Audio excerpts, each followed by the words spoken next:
Okay, these ones feel pretty fucking essential, so I'm just gonna read through this bit. Thought substitution and thought correction. This is how we stop and counter for and shrink the inner critic. This is the fucking lifeline that I need right now. Thought substitution, especially in the form of thought correction, is another essential tool for empowering the work of thought stopping the critic. Many years ago, I sensed that my critic became as tough as a bodybuilder's bicep through myriad repetitions. I guessed that similarly, exercising self-protective responses to the critic would build my thought correction muscles. It did, in fact, and my instinct to protect myself almost always arises automatically now when I'm triggered into a flashback. I believe I'm not exaggerating when I say that tens of thousands of positive thought substitutions have rewarded me with a psyche that is fairly consistently user-friendly. Accordingly, I encourage you to immediately confront the critic's negative messages with positive ones, like those in the list at the beginning of this chapter.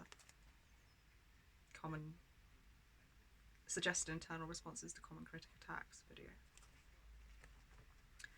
This is essential in C-ptsd recovery because a single unconfronted toxic thought can act like a virus and rage infectiously out of control into a flu-like melange of shame, fear, and helplessness. I feel that. Moving quickly into thought stopping and thought correction often obviates a headlong tumble into the downward spiral of a flashback. This is essential in critic work, as the critic typically attacks us more viciously once it has gotten up ahead of steam.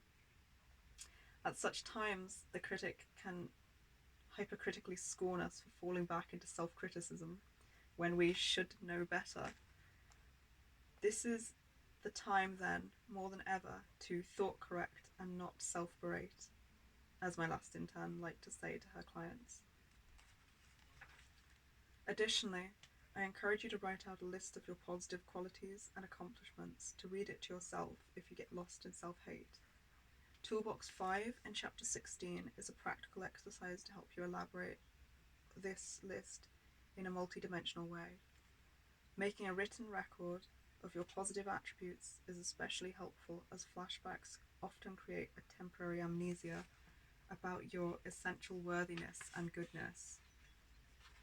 Flashbacks seem to involve a temporary loss of access to the more current left brain learning. MRIs show greatly reduced left brain activity in hyper-aroused C-ptsd sufferers. In my experience, memorizing your list enhances your capacity to dissolve that amnesia.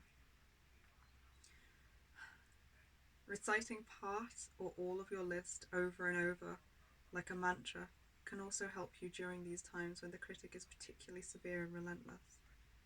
If you have trouble making the list or filling out Toolbox 5, ask a friend or a therapist for their input.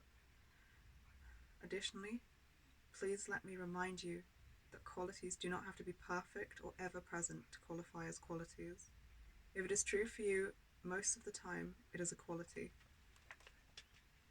Finally, positive visualization can be a powerful adjunct to thought substitution.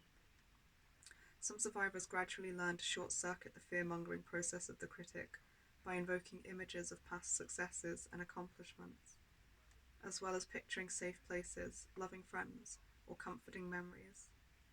There are also a variety of CDs available at places like Amazon that contain guided meditations that use positive language and imagery in a way that enhances deactivation and relaxation.